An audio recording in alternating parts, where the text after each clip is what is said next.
ជំរាបសួរលោកគ្រូខ្ញុំបាទឈ្មោះអេងឌីគួងមកពីក្រុម SV7 ថ្ងៃនេះខ្ញុំមកធ្វើការតម្លើង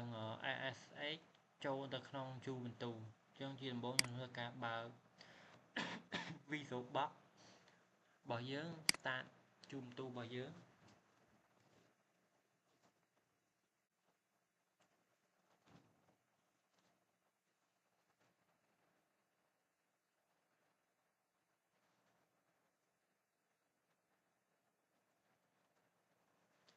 ធ្វើការ login account របស់យើងបែក password ហើយយើងមិនធ្វើការ install ASX ខ្ញុំធ្វើការ sudo វា update មានការ update ឬអីថ្មីអត់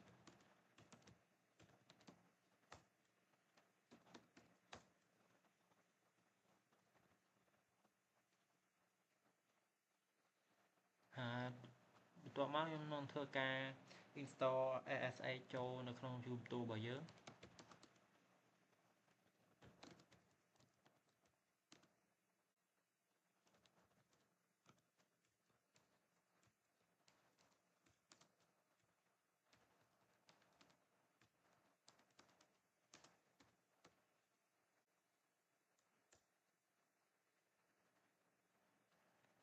បន្ទាប់មកយើងវាយ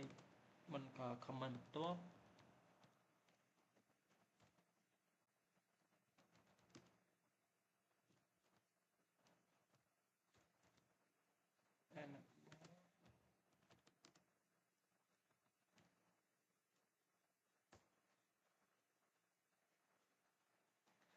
ហើយតមកយើងនឹង install comment បន្ទាប់ទៀត sudo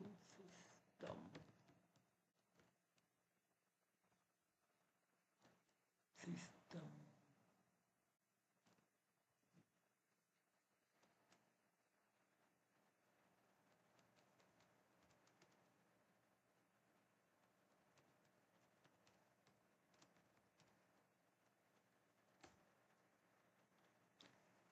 ហើយបន្ទាប់មកខ្ញុំធ្វើការ sudo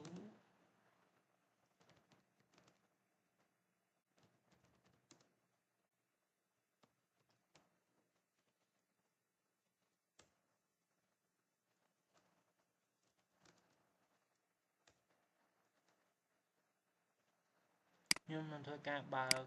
នៅ PowerShell នៅកុំព្យូទ័រដើម្បី connect ចូល ASX យើង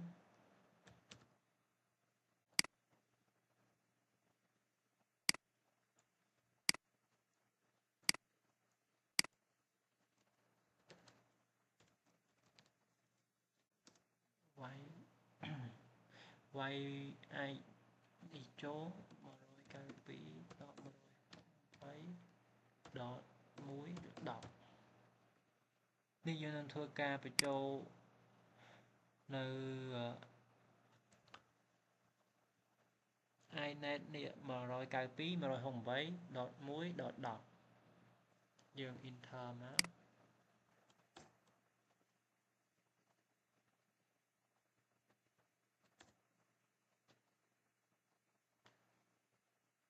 តមកយើងដាក់ ASX username យើង add 192.168.1.10 password យើងធ្វើការរងចាំវាមួយផ្លែនេះឥឡូវខ្ញុំបានចូលនៅជូបន្ទូរបស់យើងនៅលើ PowerShell របស់យើងនឹងធ្វើការនេះ who am I pwd